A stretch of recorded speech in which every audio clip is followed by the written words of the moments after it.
함께 기도하시겠습니다. 하나님 아버지, 어찌하여야 하나님의 은혜를 저희가 갚을 수 있겠습니까? 어찌하여야 십자가의 은혜를 저희가 갚을 수가 있겠습니까? 십자가를 통하여 저희들의 죄를 용서하여 주시고, 십자가를 통하여 저희들을 죽음에서 건져주신 그 하나님의 사랑에 날마다 감사하며 감격하며 살아가는 우리 모두가 되게 하여 주옵소서. 오늘 이 시간에 하나님의 말씀 앞에 우리 모두가 함께 섰습니다. 우리를 얼마나 사랑하시는지, 하나님께서 우리를 향하여 오늘 주시는 말씀에 우리 모두가 함께 아멘으로 화답할 수 있도록 하나님께서 성령으로 함께하여 주옵소서. 예수님의 이름으로 기도하옵나이다. 아멘.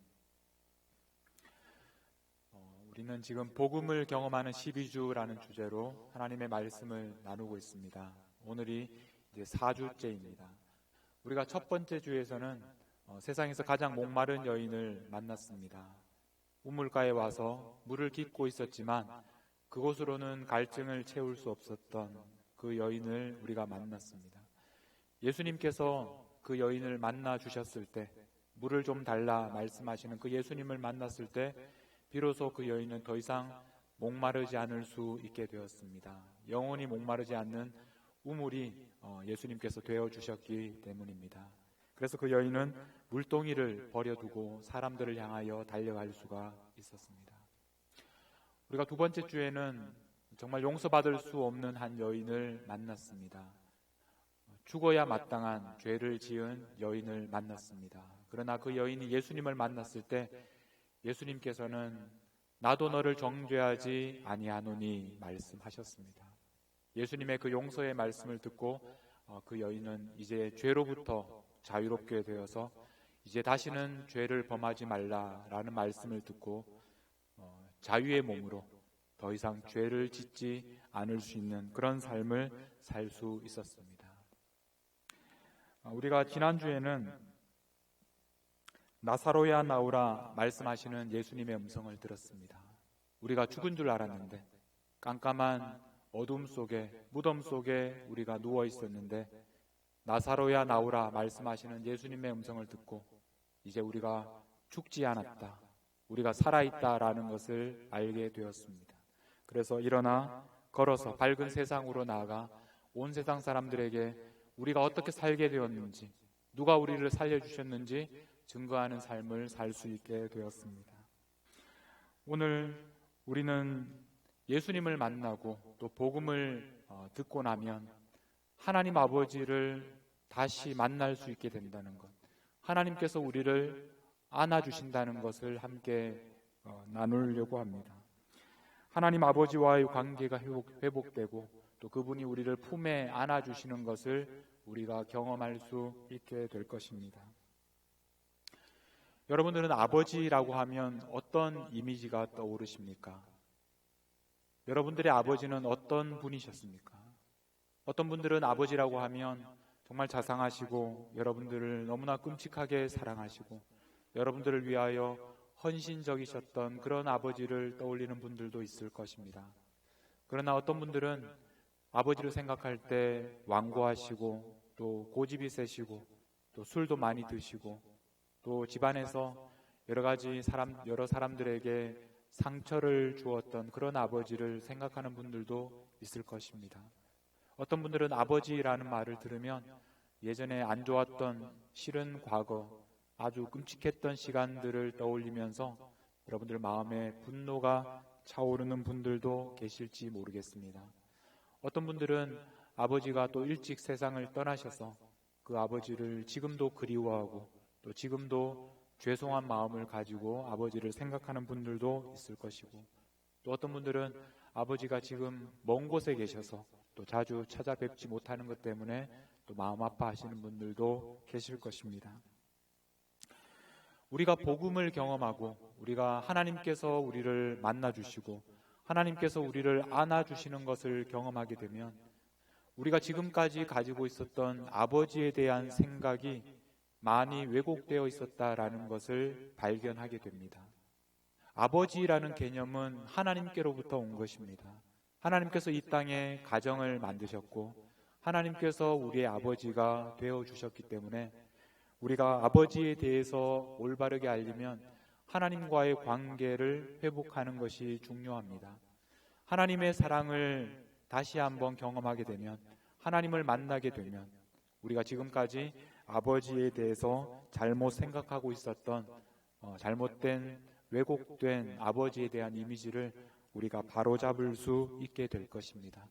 또 한편으로는 우리도 좋은 아버지가 되고 싶고 또 좋은 어머니가 되고 싶은 마음은 우리가 한결같이 있지만, 그러나 우리가 연약한 인간이기 때문에 때로는 우리 자녀들에게 실수할 때가 있고 또 잘못할 때가 있어서 아버지, 어머니로서 부끄러울 때도 많이 있습니다. 그러나 우리가 복음을 경험하고 하나님 아버지께서 우리를 만나 주시면 우리가 우리 자녀들 앞에서 어떤 부모가 되어야 하는지, 어떤 아버지, 어떤 어머니가 되어야 하는지에 대해서 다시 한번 새롭게 깨달을 수 있게 될 것입니다. 그럼 하나님 아버지께서 우리를 어떻게 품에 안아 주시는지 오늘 본문 속으로 한번 들어가 보도록 하겠습니다. 오늘 말씀에서 모든 문제는 둘째 아들이 먼 나라로 떠나면서 시작이 되었습니다. 13절 말씀입니다. 그 후 며칠이 안 되어 둘째 아들이 재물을 다 모아가지고 먼 나라에 가 거기서 허랑방탕하여 그 재산을 낭비하더니. 여러분, 둘째 아들이 먼 나라로 갔습니다. 왜 먼 나라로 가게 되었을까요? 어쩌면 여기에 있는 우리 모두는 모두 먼 나라에 와 있는 사람들입니다. 먼 나라로 떠난 경험을 가지고 있는 사람들입니다. 그래서 우리는 누구보다도 이 둘째 아들의 마음을 잘 이해할 수 있을 것 같습니다. 왜 먼 나라로 떠났겠습니까? 어쩌면 아버지로부터 멀리 떠나고 싶었는지도 모르겠습니다. 아버지의 간섭으로부터 독립해서 먼 곳으로 떠나고 싶었을지도 모르겠습니다. 아니면 먼 곳에 가서 더 나은 삶을 살 수 있다고 생각했을지도 모르겠습니다. 먼 곳에 가서 새로운 출발, 아무도 모르는 곳에 가서 새로운 출발을 하고 싶었는지도 모르겠습니다. 아니면 단순히 먼 곳이 막연히 좋은 곳이라고 생각했을지도 모릅니다. 그리고 이 둘째 아들은 아마 그곳에 가서 잘 할 수 있다는 자신도 있었을 것입니다. 아버지로부터 받은 많은 재산도 있었고 또 그곳에서 남보란 듯이 잘해서 또 성공할 수 있다는 그런 자신감도 있었을 것입니다. 우리들도 아마 여러 가지 생각을 가지고 이 먼 나라로 출발했을 것입니다. 여러분들이 먼 나라로 떠나게 되었던 그런 과정들을 한번 돌아보십시오. 여러분들은 왜 먼 나라로 오셨습니까? 여러분들은 그때 어떤 생각을 하셨습니까? 어떤 새로운 꿈과 희망을 가지고 어떤 새로운 도전을 위해서 여기까지 오셨습니까?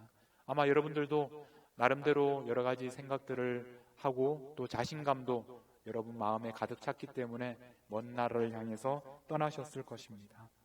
이 둘째 아들도 그런 마음으로 먼 나라로 떠났습니다. 그 결과가 어떻게 되었습니까? 안타깝게도 이 아들은 그 많은 재산을 어떻게 관리해야 될지도 알지 못했습니다. 허랑방탕하게 모든 것을 다 낭비해 버렸습니다. 그래서 모든 재산을 다 써버렸습니다. 14절 말씀에 보면 설상가상으로 그 나라에 크게 흉년까지 들었습니다.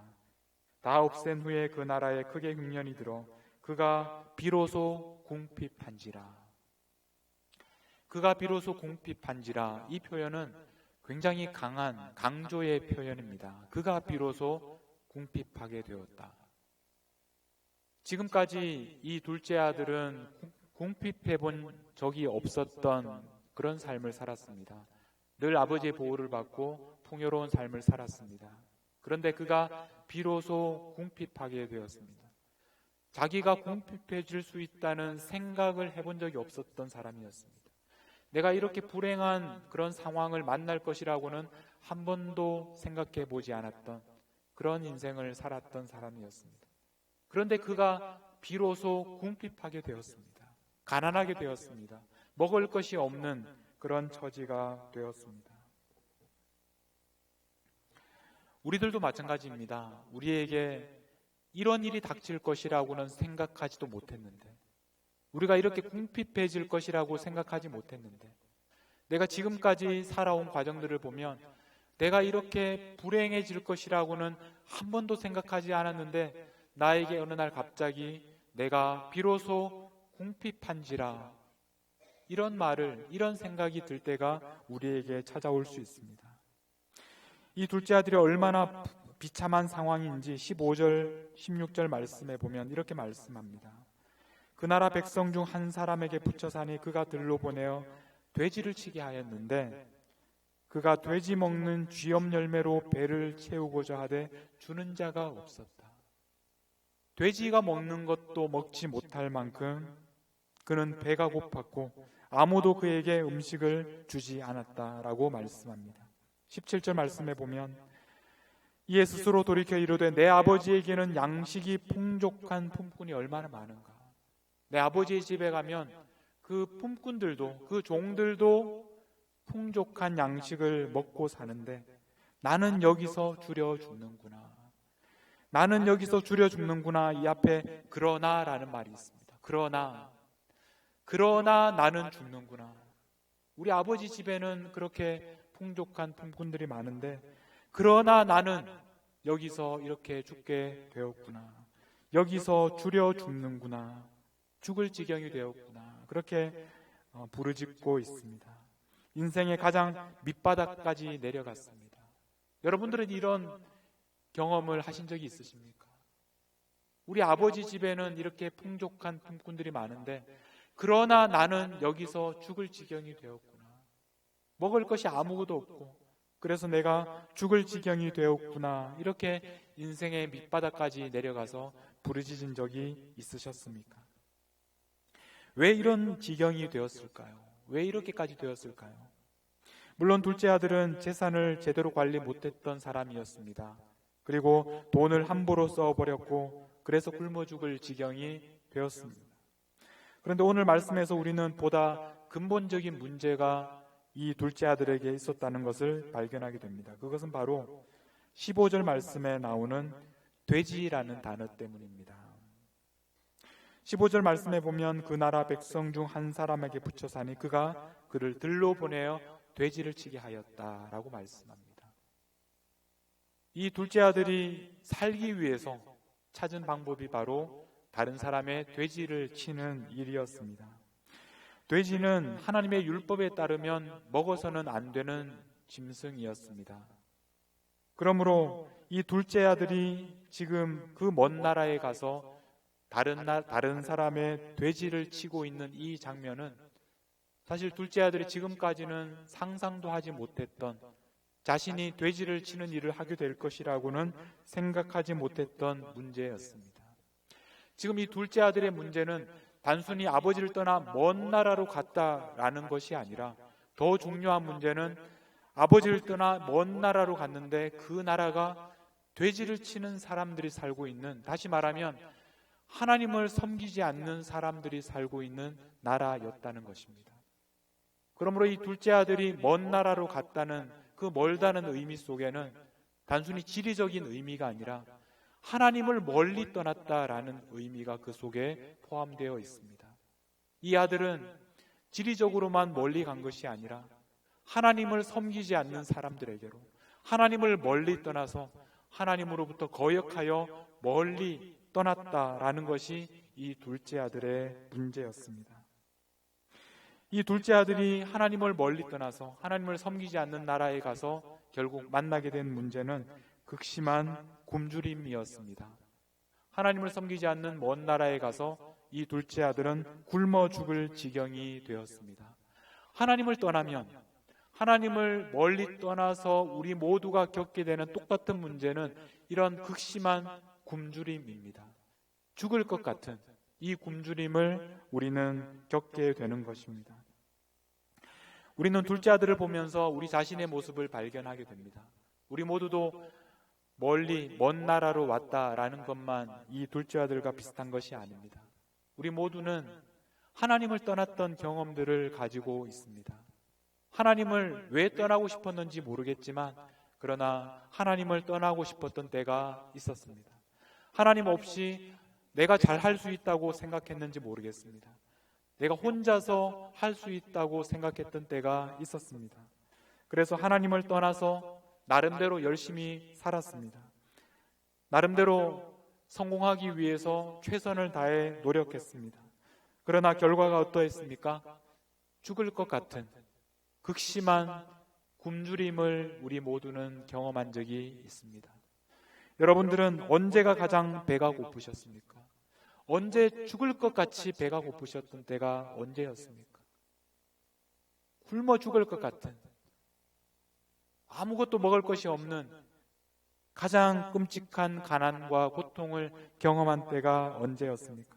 바로 그때가 여러분들이 하나님을 떠난 때였고, 여러분들이 하나님 없이 내 힘으로 살려고, 내 힘으로 성공하려고 했던 그때였습니다. 결국 인생에서 가장 힘든 시간을 우리가 보낼 수밖에 없었습니다.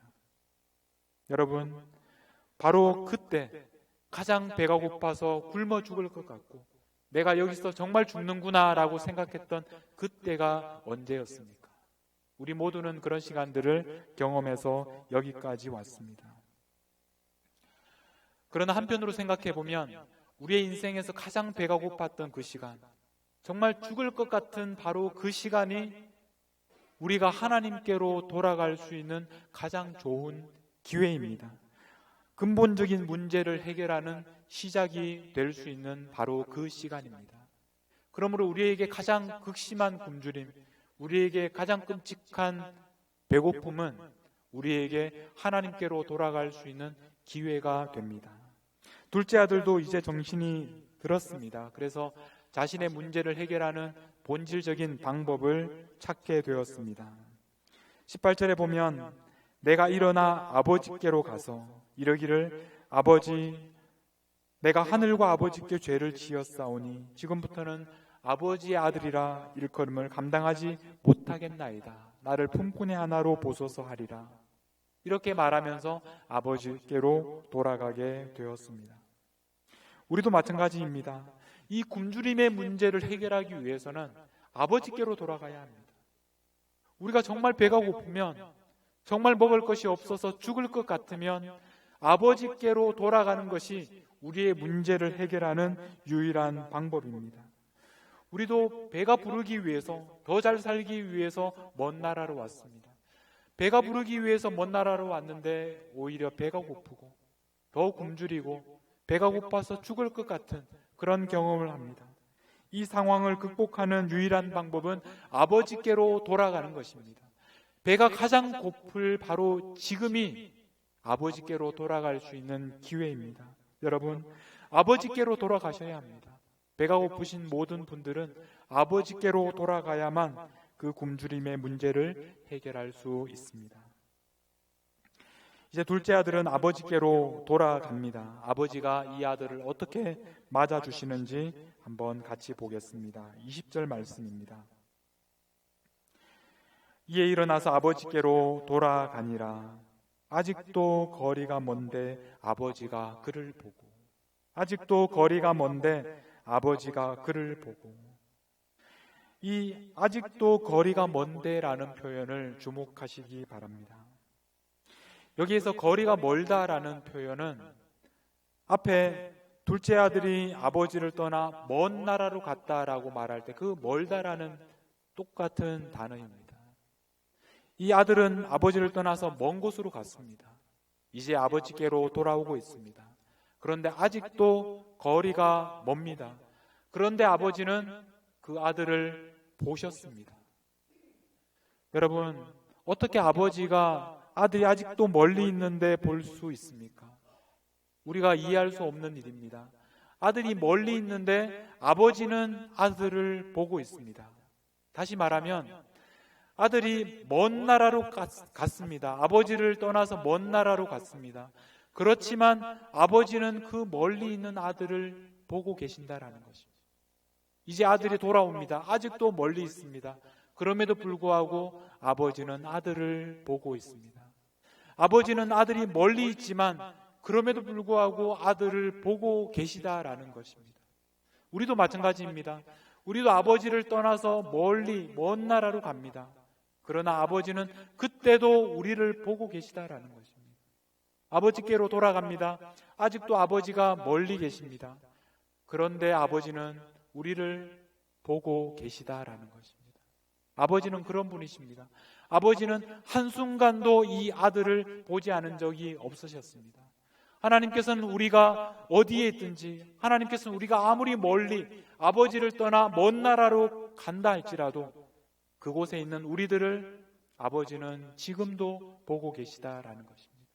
아버지께로 돌아가는 우리들을 아직도 멀리 있지만 아버지께서는 우리를 보고 계십니다. 여러분, 아버지는 한순간도 우리를 보지 않고 계시는 때가 없습니다. 우리가 비록 아버지를 싫어해서 아버지를 떠나 멀리 갈지라도 하나님께서는 우리 한 사람 한 사람을 지금도 사랑의 눈으로 지켜보고 계시다라는 것입니다. 오늘 이 자리에 계시는 우리 모두를 하나님께서는 지금도 변함없이 지켜보고 계십니다. 이 아들을 보았을 때 아버지가 어떤 마음이셨을까? 그 마음을 20절에서는 이렇게 표현합니다. 아버지가 그 아들을 보고 측은히 여겼다. 측은히 여겼다. 이 측은히 여겼다, 불쌍하게 여겼다, 이 말이 굉장히 유명한 단어 스플랑크 니조마이라는 단어입니다. 이 스플랑크 니조마이, 불쌍하게 여겼다, 이 말은 어디에서 온 말이냐면 우리 뱃속에 있는 창자, 우리 뱃속에 있는 속에 있는 것을 의미하는 말입니다. 아버지가 그 아들이 돌아오는 것을 보고 불쌍히 여겼는데 어느 정도로 불쌍히 여겼느냐 하면 그 속에 있는 그 창자에 끊어지는 아픔, 그 속에 있는 것이 아플 정도로 아버지가 측은히 여겼다라고 말씀합니다. 지금 아들은 배가 고파서 고통스러워서 굶주려서 아버지께로 돌아오고 있습니다. 그 아들을 지켜보는 아버지는 배가 아프십니다. 그 아들을 지켜보는 아버지는 창자가 끊어지는 그런 아픔으로 아들을 지금 보고 계십니다. 아들이 배가 고파서 고통스러워할 때, 아파할 때 아버지도 동일하게 배가 아프셔서 창자가 끊어지는 마음으로 함께 아파하시면서 함께 고통스러워하고 계시다라는 것입니다. 여러분, 우리가 힘들어할 때 아버지도 아파하십니다. 우리가 고통스러워할 때 아버지도 고통스러워하십니다. 우리가 배가 고프고 우리가 배가 아플 때 아버지도 배가 끊어지는 아픔을 겪고 계신다라는 것입니다. 아버지는 창자가 끊어지는 아픔으로 우리가 아플 때 함께 아파하시는 분이십니다. 이제 그 아버지가 아들이 돌아오고 있을 때 한 일이 무엇입니까? 계속해서 20절 말씀해 보면 아버지가 그를 보고 창자가 끊어지는 것처럼 함께 아파하시면서 달려가 목을 안고 입을 맞추니라고 말씀합니다. 아버지는 달려갑니다. 아버지는 이 아들이 가까이 올 때까지 가만히 앉아서 기다리실 수가 없었습니다. 아들이 멀리 있지만 그 아들을 향하여 달려갑니다. 아버지가 먼저 달려가고 계십니다. 그리고 아들의 목을 안고 입을 맞추어 주셨습니다. 그 품에 안아 주셨습니다. 이 아들이 얼마나 더러운 옷을 입고 있었겠습니까? 그러나 더 중요한 것은 이 아들은 그곳에서 돼지를 치던 부정한 일을 했던 아들이었습니다. 부정한 아들, 더러운 아들, 율법적으로 도저히 용서받을 수 없는 그런 삶을 살았던 아들이었습니다. 그런데 아버지는 그 아들을 향하여 달려가셨고 아무것도 묻지 않으시고 그 아들을 안아주셨습니다. 그 아들은 아무 변명도 하지 않았습니다. 아무 말도 아버지에게 하지 않았습니다. 그러나 단지 아버지는 달려가셔서 그 아들을 아무 조건 없이 안아주셨습니다. 여러분은 이렇게 여러분을 안아주시는 하나님을 경험하셨습니까?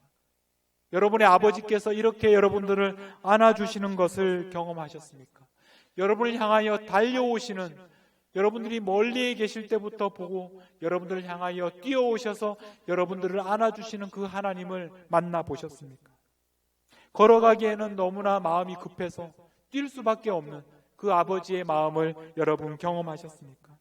얼마나 지저분하고 얼마나 더럽고 얼마나 죄가 많고 얼마나 보잘것없는 우리들을 그 아버지께서 안아주시는 그 하나님을 만나셨습니까?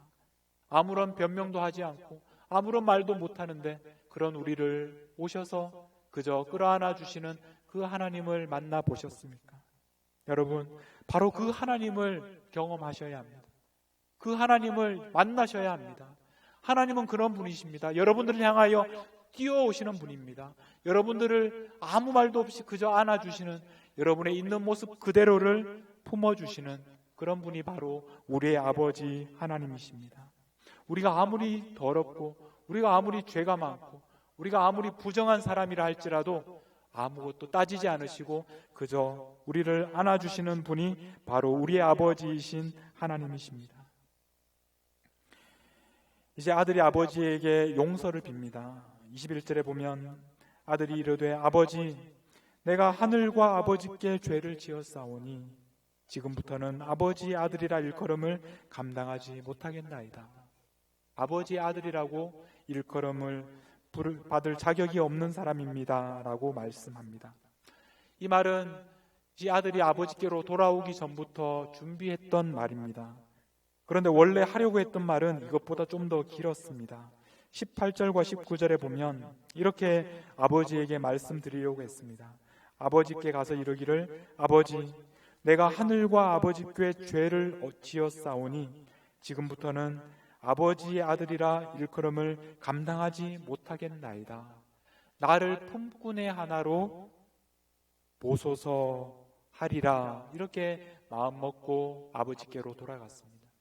그러나 결국 이 마지막 나를 품꾼의 하나로 보소서, 이 말은 아버지께 드리지도 못했습니다. 왜냐하면 아버지가 그 말을 하기도 전에 대답하셨기 때문입니다. 그 말을 아들이 아버지께 말하기도 전에 그 말을 자르셨습니다. 아버지께서 다른 말을 하셨습니다. 뭐라고 말씀하셨습니까? 22절 말씀입니다. 아버지는 종들에게 이르되. 여러분, 누구에게 아버지가 말씀하셨습니까? 아버지는 그 아들에게 말씀하지 않으셨습니다. 아버지는 그 아들이 아니라 종들에게 말씀하셨습니다. 아들의 말을 중간에 끊으시고 종들에게 말씀하셨습니다. 뭐라고 하셨습니까? 제일 좋은 옷을 내어다가 입히고 손에 가락지를 끼우고 발에 신을 신겨라. 종들에게 명령했습니다. 아버지는 왜 아들에게 말씀하지 않으시고 왜 아들의 말을 중간에 잘라버리시고 종들에게 말씀하고 계십니까? 종들에게 왜 이런 일들을 명령하고 있습니까? 바로 이것을 통해서 아버지는 그 아들에게 이렇게 간접적으로 말씀하고 있는 것입니다. 너는 내 아들이다. 너는 종이 아니다. 나는 종들에게 이렇게 명령을 하지만 너에게는 그렇게 하지 않는다. 너는 내 아들이다. 이렇게 그 아들에게 말씀하고 계시는 것입니다. 종들에게 무엇이라고 했습니까? 그 아들에게 가장 좋은 옷을 입히라고 합니다. 왜냐하면 아들이기 때문에. 그 아들에게 가락지를 끼우라고 합니다. 왜냐하면 아들이기 때문에. 그 아들에게 신을 신기라 말씀합니다. 왜냐하면 그 아들이야말로 이 아버지의 아들이기 때문입니다. 그런데 오늘 이 아버지의 말 중에서 우리 성경에 번역되어 있지 않는 중요한 단어가 하나 있습니다. 아버지가 가장 먼저 했던 말이 있습니다. 그것은 바로 아버지가 이 종들에게 제일 좋은 옷을 내어다가 입히고 라는 말을 말하기 전에 제일 먼저 했던 단어가 바로 속히라는 단어입니다. 빨리라는 단어입니다. 이 아버지는 종들에게 말합니다. 빨리 해라, 속히 해라 라고 말한 다음에 제일 좋은 옷을 입히고 가락지를 끼우고 신발을 신겨라, 그렇게 얘기를 합니다. 속히 해라, 빨리 해라. 이 아버지의 마음이 얼마나 지금 급하고 얼마나 다급한지 여러분, 이 아버지의 마음을 아시겠습니까? 아들에게 아들의 모든 것을 돌려주고 싶은데 그것을 속히 하라고 말씀하는 겁니다. 그것을 빨리 해야 된다고 지금 종들에게 말씀하고 있는 것입니다. 그런 다음에 아버지는 살찐 송아지를 잡으라고 명령합니다. 23절에 보면 살찐 송아지를 끌어다가 잡으라, 우리가 먹고 즐기자. 이 아들이 돌아올 때는 내가 여기서 줄여 죽는구나, 내가 굶어 죽겠구나 라고 말하면서 돌아왔습니다. 그런데 아버지께 돌아왔더니 아버지는 살찐 송아지를 잡으라고 말씀합니다. 얼마나 큰 대조입니까? 하나님 없이 살던 삶은 굶어서 죽을 지경이 되는 겁니다. 그러나 아버지께로 돌아오면 살찐 송아지를 잡아서 잔치를 하는 그런 삶을 살게 되는 것입니다. 세상에서 가장 굶주리던 사람이 세상에서 가장 배부른 사람이 되었습니다. 얼마나 놀라운 변화인지 모르겠습니다. 이것이 바로 아버지께로 돌아온 둘째 아들에게 일어난 변화입니다. 그리고 이 변화는 아버지께로 돌아온 우리 모두에게 일어난 일입니다. 여러분, 우리는 정말 배가 고파서 아버지께 돌아왔습니다. 배고파서 죽을 것 같아서 더 이상 견딜 수가 없어서 아버지께로 돌아옵니다. 그런 아버지께서 우리를 향하여 달려오셔서 우리를 아버지 품에 안아주셨습니다. 그리고 아버지께서 우리에게 가장 더러운 옷을 입고 있는 우리들을 아무 개의치 않으시고 우리를 안아주셨습니다. 우리에게 가장 좋은 옷을 입게 하시고 우리에게 가락지를 끼워주시고 좋은 옷을 신겨주셨습니다. 그리고 살찐 송아지를 잡아서 우리를 위해서 잔치를 베풀어 주셨습니다. 여러분, 모두 배부르게 드셨습니까? 배부르십니까? 마음껏 드셨습니까? 아버지께서 여러분들을 위하여 베풀어 주시는 그 만찬을 여러분 즐기셨습니까? 바로 이 잔치는 여러분들을 위한 잔치이고 우리들을 위한 잔치입니다. 아버지께서 돌아온 아들을 위하여 모든 것을 주셨습니다. 가장 좋은 것을 주셨습니다. 우리를 배부르게 하셨습니다. 여러분, 배부르게 드셔야 합니다. 이것이 아버지의 마음이기 때문입니다. 아버지는 우리가 더 이상 배고프기를 원하지 않습니다. 우리 모두가 아버지는 우리를 배부르게 만들기를 원하셨습니다. 왜냐하면 아버지께로 돌아왔기 때문입니다. 아버지의 집에 있기 때문입니다. 이제 우리는 더 이상 배고프지 않습니다. 우리는 더 이상 배고파서 죽을 것 같은 그런 삶을 살지 않습니다. 아버지는 우리를 송아지로 배부르게 먹이셨습니다. 그런데 오늘 말씀은 여기서 끝나지 않습니다. 우리는 아버지께로 돌아와서 배부르게 먹습니다. 그런데 이 송아지 잔치는 지금도 계속되고 있습니다. 오늘도 계속되고 또 내일도 그 다음 날도 계속될 것입니다. 우리는 이미 아버지께 돌아와서 배부르게 먹었습니다. 그러나 지금도 또 다른 둘째 아들들이 아버지께로 돌아오고 있기 때문입니다. 아버지의 마음은 어떻습니까? 한 자녀가 돌아와서 그 자녀를 안아주고 또 그 자녀에게 배부르게 송아지를 먹이는 것이 아버지의 기쁨입니다. 그런데 아버지는 또 다른 둘째 아들들을 보고 계십니다. 지금도 멀리 있는, 지금도 아버지를 떠나 먼 나라에 가서 지금도 줄여 죽는구나 그렇게 고통 가운데 외치고 있는 그 또 다른 둘째 아들들을 아버지는 지금도 보고 계십니다. 그리고 그 아들들이 돌아오게 되면 멀리 떨어져 있지만 그 아들들을 보고 아버지께서는 그 아들을 향하여 스플랑크니주말, 창자가 끊어지는 아픔을 가지고 그 아이를 향해서 달려갑니다. 그리고 그 둘째 아들의 목을 안고 안아주십니다. 그리고 그 아들을 위하여 가장 좋은 옷을 입게 하시고 가락지를 끼워주시고 그 아이의 신을 신겨주십니다. 그리고 그 둘째 아들을 위하여 또다시 송아지를 잡아서 잔치를 열어주시는 것입니다. 여러분, 이제 우리는 어떻게 살아야 합니까?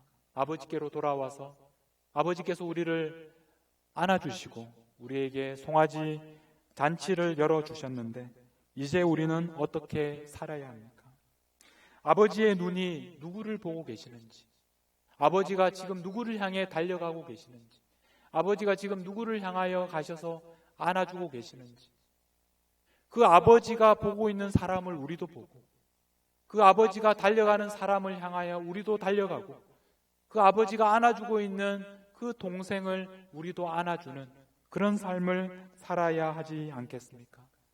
그 둘째 아들을 위하여 아버지가 잔치를 열어주시면 함께 기뻐하며 그 잔치에 참여해야 하지 않겠습니까? 여러분, 저는 우리 교회가 이런 교회가 되기를 꿈꿉니다. 하나님께로 돌아오는 한 영혼을 하나님과 같이 바라보는 교회, 그 영혼을 향하여 하나님과 함께 달려가는 교회, 하나님과 함께 그 영혼을 안아주는 교회, 그 한 영혼 때문에 아버지와 함께 기뻐하고 감격하는 교회, 그 한 영혼을 위해서 날마다 송아지를 잡아서 잔치를 베푸는 교회, 그런 교회가 되기를 꿈꿉니다. 여러분, 하나님께서는 우리를 품에 안아주셨습니다. 하나님께서는 배고파 죽을 것 같은 우리들이 돌아오는 우리들을 보시고 우리를 향해 달려오시고 우리를 품에 안아주시고 우리를 위하여 잔치를 열어주셨습니다. 이제 우리들도 다른 사람들을 위해서 하나님께서 보시는 그 사람을 보고 하나님께서 달려가시는 그 사람을 향해 달려가고 또 하나님께서 안아주시는 그 사람을 안아주고 또 하나님께서 잔치 열어주시는 그 사람을 위하여 송아지를 잡는 그런 삶을 살아가시는 우리 모든 미네소타 한인장로교회 성도님들이 되시기를 주님의 이름으로 축복합니다. 기도하시겠습니다. 하나님 아버지, 저희들은 아버지를 떠나 먼 나라에 살고 있었습니다. 아버지를 떠나 먼 나라에서 살면서 배가 고파 죽을 지경이 되었던 때도 있었습니다. 그러나 아버지께로 우리가 돌아가기로 결정하고 아버지께로 돌아왔을 때 아버지는 바로 그때에도 저희들이 가장 힘든 순간에도 저희들을 지켜보고 계셨습니다. 저희들과 함께 아파하셨고 저희들과 함께 고통을 당하고 계셨습니다. 이제 저희들이 아버지께로 돌아왔을 때 아버지께서는 저희들을 향해 달려오셨고 돼지를 치던 더러운 저희들을 품에 꼭 안아주셨습니다. 그리고 가장 좋은 옷을 입혀주시고 송아지로 배부르게 먹여주셨습니다. 아버지, 이제는 아버지의 품 안에서 떠나지 않게 하옵소서. 이제 아버지께로 돌아오는 또 다른 동생들을 기다리며 그들을 품에 안아주며 그들을 위해 잔치를 열어주는 그런 삶을 살게 하옵소서. 그런 우리 미네소타 한인장로교회가 되게 하여 주옵소서. 우리 주님 예수님의 이름으로 기도하옵나이다. 아멘.